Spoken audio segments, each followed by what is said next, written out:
What's up guys? Today I'm going to show you guys how to mud a layout blind for goose hunting. And this is just a really simple job that you can do quickly and affordably, but it's really important when goose hunting. And this is going to do two purposes.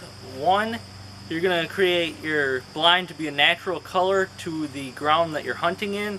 So if you're hunting in a cornfield, you're natural to the dirt in it rather than having a big camouflage hump in a brown field. So that's the one thing. And then the other thing is, no matter how much you spend on your layout blind, nothing's perfect. It's always going to shine. So this is going to be a great way to cover the shine and make it a nice flat color that won't reflect and scare the geese. So the things we're going to need for it is, one, our layout blind, and then two, you're going to need a bucket which you're going to fill with mud.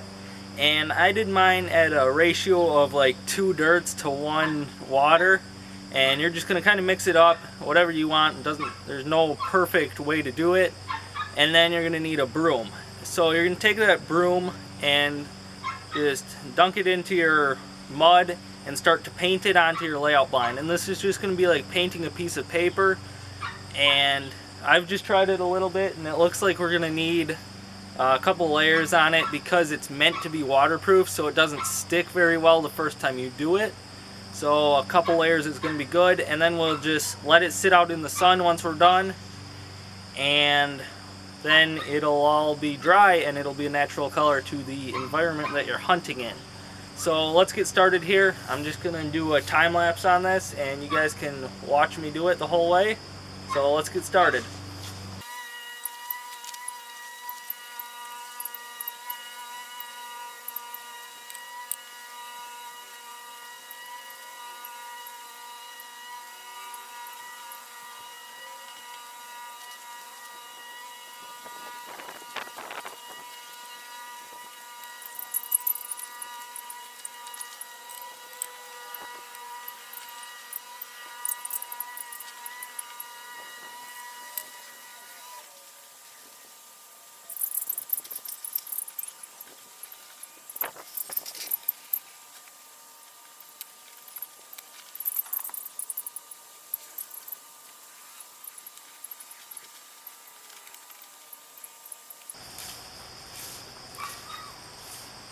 So I'll take you around it here, and you can see it still needs a few more coats. It's not perfect yet, and you can still see the camouflage through it, but I'll take you around and show you how it looks after the first coat.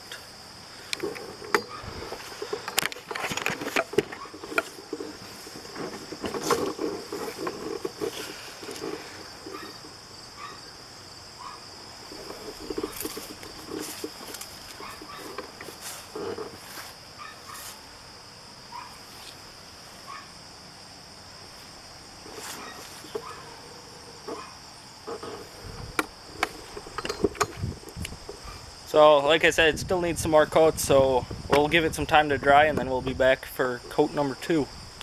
So as you can see behind me here, I've got the blind finished up. I found out that you actually want to use a pretty thick mud. You don't want to have a lot of water in there. So when you mix up your mud, you want to make sure that you have more mud than you do water. So it's a pretty thick paste-like mud that you're painting on there.